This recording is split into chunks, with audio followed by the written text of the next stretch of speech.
Bonjour, je vous propose aujourd'hui de réaliser une étude de cas et d'analyser l'impact du Covid-19 sur les transformations de l'entreprise, et notamment son impact sur le marketing digital. Tout d'abord, nous analyserons comment le Covid accélère la numérisation, ensuite comment il transforme la communication d'entreprise et comment il impacte les clients et les professionnels. Tout cela de manière à pouvoir établir une évaluation de la préparation au digital de chaque profil d'entreprise et ensuite de définir les stratégies de numérisation et de bien-être. Commençons par l'accélération de la numérisation par le Covid. Les entreprises mondiales ont été frappées par l'épidémie de Covid-19, mais la plupart n'étaient pas préparées car elles n'ont jamais été confrontés à une telle pandémie. En effet, toutes les entreprises doivent réagir à la baisse de revenus, mais la pandémie entraîne une distanciation sociale qui pousse les entreprises à se numériser plus rapidement qu'imaginé. En effet, pendant les fermetures d'entreprises, les restrictions de mobilité dans le monde entier étaient présentes, les clients étaient de plus en plus dépendants de plateformes en ligne pour leur activité quotidienne. Alors voyons comme quelques exemples, le digital est apparu dans de nombreux secteurs à cause de la pandémie. Ainsi, on l'a vu apparaître lors des achats en ligne et notamment lors des achats alimentaires qui se sont développés. De même, la livraison alimentaire à domicile s'est renforcée. Les services bancaires numériques n'ont jamais été aussi importants. Le portefeuille numérique est aussi apparu, ainsi que les réunions en ligne, que ce soit Zoom, que ce soit Teams ou d'autres systèmes. La gestion du contenu a demandé de nouveaux développements et les cours en ligne sont devenus monnaie courante dans l'enseignement. La télémédecine a fait son apparition de manière très large et aujourd'hui, la plupart des généralistes facturent des consultations à distance. Nous avons aussi l'apparition de services à domicile de manière récurrente. Les jeux en ligne ont continué à se développer.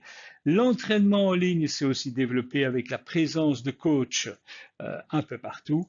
Et enfin, une nouvelle approche s'est réalisée grâce au tourisme virtuel. Il était possible de voyager de manière à améliorer les choses. Ceci dit, rappelons quand même que les industries du voyage ont utilisé des robots nettoyeurs pour désaffecter les chambres et les trains. Donc cette accélération de la numérisation est une première conséquence. Deuxième conséquence, la communication d'entreprise s'est trouvée complètement modifiée. Alors, plusieurs éléments ont fait modifier cette communication d'entreprise. Tout d'abord, il faut s'apercevoir que la collaboration traditionnelle était en silo dans les entreprises. Chaque département travaillait au sein de son département et les silos se parlaient très peu. L'isolement a augmenté ce risque de travailler en silo et il a été nécessaire de développer, justement à cause de l'augmentation du développement, une solution qui est la communication intragroupe. La communication intergroupe a eu tendance à diminuer et la coordination intragroupe a tendance à augmenter. Deuxième élément, le développement du travail en réseau. La rigidité des réseaux était telle qu'il a fallu complètement revoir le mode de travail et renouveler les pratiques. Et enfin, la communication a de plus en plus été asynchrone, c'est-à-dire qu'il y a un décalage entre le moment où l'émetteur communique et le récepteur réagit. Combien de fois le consommateur ne s'est-il pas trouvé confronté à devoir prendre contact par email ou envoyer un SMS à une plateforme, à une entreprise, et la réponse apparaissait à d'autres moments. La communication différée a fortement augmenté, ce qui a diminué la richesse de traitement, puisque l'interactivité dans une communication synchrone permet d'avoir directement une réponse à sa question, et la souplesse a dû augmenter. Troisième élément aussi, le Covid-19 a impacté les clients et les professionnels, mais attention, pas de la même manière. En fait, On peut considérer que nous avons deux types de segments. Les segments sévèrement touchés, qu'on va retrouver à gauche sur le graphique, et les segments peu touchés qu'on retrouve à droite. Parmi ceux-ci, il y a lieu de distinguer les segments clients et les entreprises. Dans les segments clients sévèrement touchés, ce sont les membres de la génération plus âgée qui sont des immigrants digitaux et des retardataires en matière de technologie. Ce sont les communautés à faible revenu ayant un accès limité à l'Internet. Pour les entreprises, il s'agit principalement d'entreprises à contact physique avec la clientèle ou les industries reposant largement sur une quantité importante de main-d'œuvre. Par contre, les peu touchés, chez les clients, ce sont les membres de la jeune génération qui sont des natifs du digital et des adeptes de la technologie, des segments aisés ayant un meilleur accès à Internet. Parmi les entreprises, sont les entreprises à processus digital très développé et les entreprises de structure organisationnelle allégée. Évidemment, tout ça a permis de comprendre qu'il y a eu des perceptions très différentes. De ce fait, les entreprises ont été amenées à réfléchir à leur préparation au digital.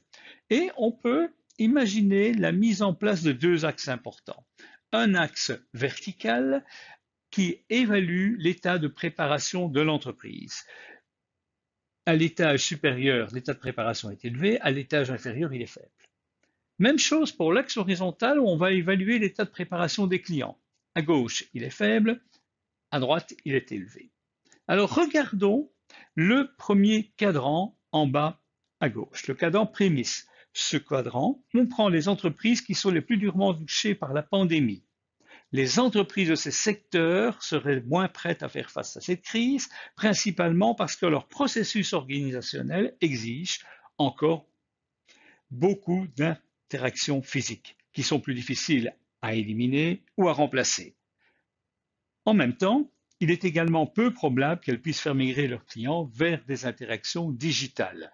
Pensons notamment au secteur de l'hôtellerie et de la santé, car ils dépendent fortement des interactions humaines. Pour les acteurs de ces secteurs, c'est le dilemme de la poule et de l'œuf. Investir dans la numérisation ou attendre que les clients migrent vers un comportement digital. Nous avons ensuite un second cadran, le cadran en chantier, à gauche, en haut sur le dessin. Le cadran est constitué d'entreprises et d'industries qui rencontrent des difficultés à faire migrer leurs clients, bien qu'elles aient investi dans la numérisation de leur processus opérationnel. Ce sont des entreprises qui ont mis en place des écosystèmes digitaux et qui incitent les clients à passer au digital. Mais la plupart des clients sont bloqués par l'inertie. Le secteur de la distribution en est un exemple. Par exemple, en tant que digital natif, Amazon a dominé la scène du commerce électronique pendant de nombreuses années. D'un autre côté, les détaillants de points de vente physiques avaient également commencé leur transformation, mais avaient du mal à faire évoluer les clients vers ces achats en ligne. Passons ensuite au cadran naturel, le cadran qui se situe en bas à droite. Ce cadran s'applique aux industries qui fournissent des produits et des services avec un nombre élevé de points de contact physiques. Ce sont également des entreprises exigeantes en main-d'œuvre et qui rencontrent des difficultés à gérer leurs employés à distance. Mais, et c'est important, les clients, eux, sont prêts à migrer vers le digital. Ils deviendront les principaux moteurs, obligeant les entreprises à adopter les technologies digitales. C'est par exemple le cas de l'industrie automobile. La plupart des acheteurs de voitures font déjà du web roaming, c'est-à-dire qu'ils effectuent leurs achats en ligne, qu'ils recherchent surtout en ligne et effectuent l'achat physique chez le concessionnaire. Alors, la pandémie a accéléré l'achat de voitures en ligne. Dernier cadran, le cadran en haut à droite, optimisé. Ce cadran, finalement, c'est celui dans lequel les entreprises voudraient tous s'y retrouver. Les entreprises haut de cadran doivent essayer d'y faire migrer leurs clients, de renforcer leur capacité à être présentes, et les entreprises qui sont déjà présentes sont particulièrement satisfaites de leur positionnement. Qui va-t-on retrouver dans ce cadran? Assez logiquement, les entreprises de haute technologie et les services financiers. Bon, la haute technologie ne me demande pas de grandes explications. Les services financiers digitaux, par contre, se développent lorsque les clients évitent de se rendre dans les banques et que les paiements sans espèces sont devenus la norme. Les banques ont fait migrer leurs clients vers les canaux digitaux en leur offrant toutes sortes d'incitations bien avant l'épidémie. Aujourd'hui, toutes les grandes banques proposent des services bancaires en ligne et mobile. Si on regarde cet état d'évolution de préparation au digital, il y a toute une série de questions qu'on peut se poser. Alors voyons les questions du point de vue de l'entreprise. L'entreprise a-t-elle une expérience numérique ou digitale forte? Par exemple, l'entreprise peut développer en grande partie un parcours client digital. Et toutes les interactions digitales peuvent être intégrées dans une expérience client transparente et sans achoppement, où l'entreprise peut-elle créer de la valeur et capter des revenus grâce à des modèles d'affaires digitaux ou numériques. Du point de vue de l'infrastructure digitale, les technologies permettant de capturer, de stocker, de gérer et d'analyser un grand volume de données clients en temps réel sont-elles disponibles? Ces processus opérationnels sont-ils numérisés et réorganisés pour s'adapter aux nouveaux modèles d'entreprise digitale? Et enfin, la numérisation des actifs physiques, par exemple les bâtiments, la flotte, les équipements, grâce à l'Internet des objets, est-elle mise en œuvre ou pas? Dans le cas où les réponses sont affirmatives, nous avons une infrastructure digitale prête. Et troisième élément de l'analyse de la préparation digitale, c'est l'organisation numérique. La plupart des travailleurs disposent-ils d'outils digitaux pour travailler à distance et collaborer avec d'autres personnes de manière virtuelle? Le développement des talents digitaux, tels que les analystes de données, les concepteurs, les architectes techniques, est-elle une priorité essentielle pour l'entreprise? Voilà les trois thématiques pour mesurer l'état de préparation de l'entreprise. Mais il s'agit aussi de mesurer l'état de préparation des consommateurs, de manière à pouvoir les positionner dans les cadrans prévus sur le schéma précédent.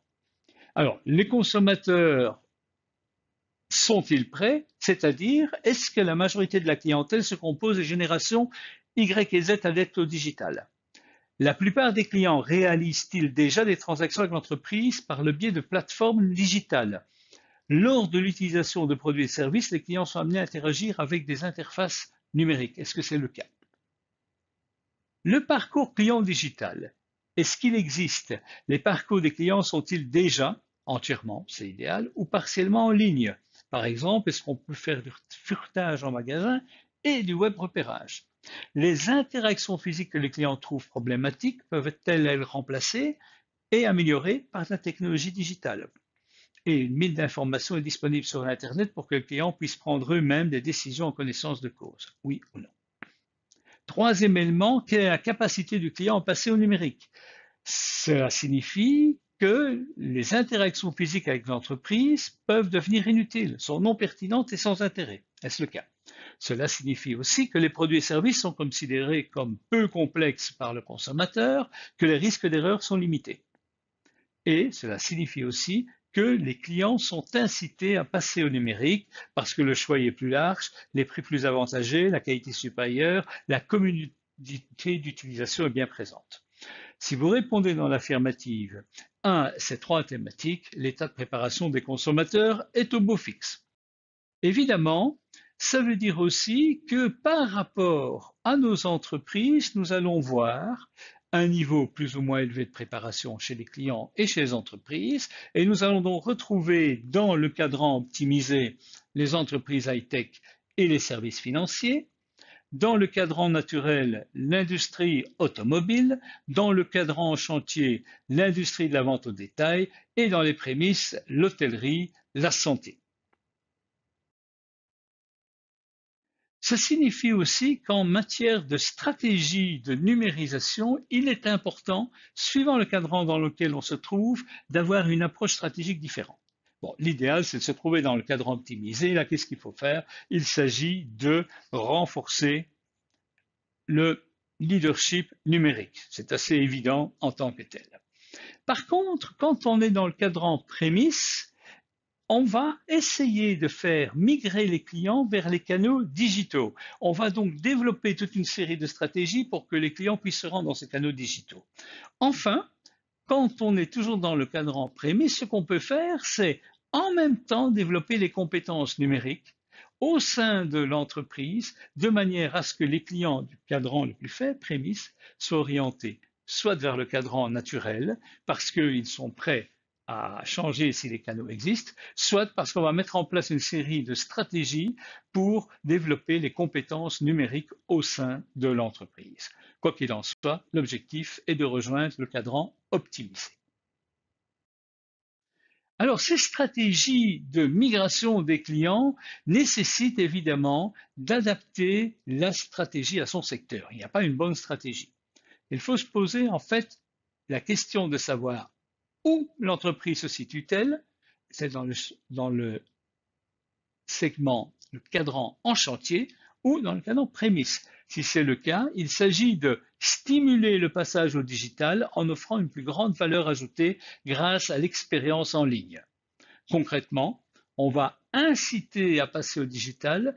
De quelle manière? En abordant les points de mécontentement avec le digital, en recréant avec le digital les interactions physiques ou en proposant des avantages qu'on ne trouve que dans le digital. Par exemple, des frais d'envoi gratuits, par exemple une disponibilité 24 heures sur 24, etc., etc. Si on dépasse la stratégie de lancement, on peut développer une stratégie de renforcement des capacités digitales. Comment peut-on le faire? L'idée, c'est de répondre aux besoins des clients digitaux. Là, on va se retrouver dans le positionnement sectoriel de deux cadrans, prémices et naturels. L'idée, c'est d'investir dans l'infrastructure digitale pour offrir une expérience client digitale importante auprès de l'entreprise. Investir dans l'industrie, l'infrastructure digitale, ça veut dire mettre des moyens financiers. Développer une expérience client digitale, c'est notamment lui permettre de faire toutes ses commandes de manière digitale, l'inciter à aller sur le canal digital pour obtenir, par exemple, des informations complémentaires concernant l'utilisation d'un produit, ce qu'on appelle du marketing de contenu. Par exemple, pour lui permettre d'obtenir une facture digitalisée, lui permettre d'avoir des informations qu'il ne peut pas avoir de manière classique sur les canaux classiques et mettre en place, bien sûr, une organisation digitale solide. Ce renforcement du leadership digital va aussi apparaître pour le cadran optimisé. Là, il va s'agir de aider les clients à continuer à renforcer l'utilisation de ces technologies. Concrètement, il s'agit d'adopter les technologies émergentes et la nouvelle expérience client de manière à ce qu'on réponde aux attentes croissantes des clients. Alors concrètement, adopter les technologies émergentes, nous aurons l'occasion d'en parler dans d'autres webinaires, mais parlons notamment des logiciels libres, de l'Internet, du cloud computing, des appareils mobiles, le big data, la puissance de calcul. Ces technologies peuvent être mises en évidence. On va aussi développer un parcours client où à chaque étape, il y aura moyen pour l'entreprise d'offrir des informations complémentaires. Et enfin, l'idée est de renforcer la position de marque digitale de premier plan pour dire au client que quand il va se connecter à l'application de l'entreprise, il est sûr de disposer d'une application haut de gamme. Évidemment, ça veut dire aussi que si on veut réussir ce passage vers la numérisation, et dans le cas du Covid, ça a été un gros problème, il fallait bien mesurer les dangers et ce qu'on pouvait faire. Le premier danger, c'était l'autonomisation, l'automatisation et la perte d'emploi. Qui dit entreprise moins productive, danger de perte d'emploi importante. Et c'est donc important d'expliquer aux consommateurs que face à ce danger-là, il existe des solutions, notamment le développement de l'économie numérique et la création de richesses, de nouvelles richesses. Il y a aussi des angoisses, des peurs qui sont liées à l'inconnu. Là, le big data permet un apprentissage tout au long de la vie. Ça veut dire qu'il faudra aussi gérer les préoccupations en matière de confidentialité et de sécurité. Et donc, l'idée est de dire, mais grâce à une vie intelligente, les capacités humaines vont pouvoir augmenter. Évidemment, qui dit plus d'informations dit un danger de se retrouver dans une ère post-factuelle, une bulle de filtre, où les fake news sont présentes tous les jours de la vie.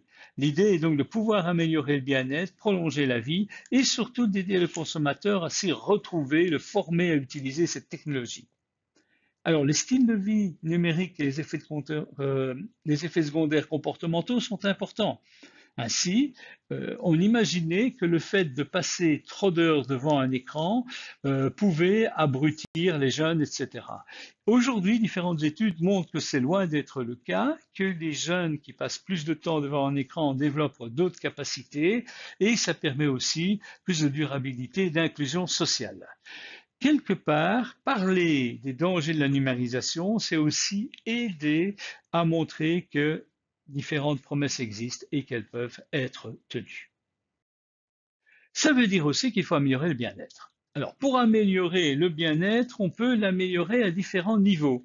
On peut rendre la technologie d'abord personnelle. Alors, rendre la technologie personnelle, c'est que chacun doit pouvoir l'utiliser.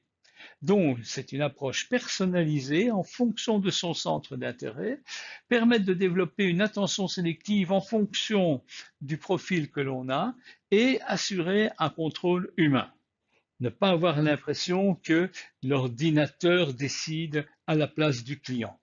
Donc, tout au long du parcours client, il sera important de faire prendre conscience au consommateur qu'il possède le contrôle sur la machine. Mais la technologie doit aussi être sociale. Ça veut dire qu'elle doit pouvoir avoir une connexion interpersonnelle et augmenter la qualité de vie. Par exemple, notamment en disposant d'informations que d'autres consommateurs ont trouvées, en permettant de comparer des impacts, des efficacités, en permettant de donner des avis. Mais aussi, ça veut dire, de manière à éviter des problèmes, pouvoir gérer des vrais avis par rapport à ce qu'on appelle des fake news. Et enfin, la technologie doit être expérientielle, c'est-à-dire qu'il est important pour elle qu'il y ait une augmentation du contact à contenu humain. Il faut que ça soit compréhensible, mais il faut aussi que ça permette à n'importe qui d'avoir une réponse à ces questions. Et les forums de questions sont importantes pour obtenir des réponses. Malheureusement, quand il n'y a pas de solution, on doit pouvoir le traiter. Il faut reconnaître qu'aujourd'hui, que certains chatbots ne sont pas à hauteur de la tâche et sont particulièrement complexes à utiliser. Ensuite, pour être expérientielle, la technologie doit miser sur l'innovation et proposer de nouvelles expériences clients, des choses qui ne sont pas possibles autrement. Dans ces cadres-là, on pourra développer ainsi une boussole technologique où on va retrouver à la fois à niveau personnel une attention sélective et un contrôle individuel renforcé, au niveau social la possibilité de connexion interpersonnelle, une quête des aspirations, et au niveau expérientiel, une interaction humaine, une application constante. Tout ça permettra d'améliorer le bien-être grâce à la technologie. Et c'est ainsi que, notamment, le Covid permet d'atteindre la gestion de la crise Covid permet d'atteindre cette amélioration du bien-être.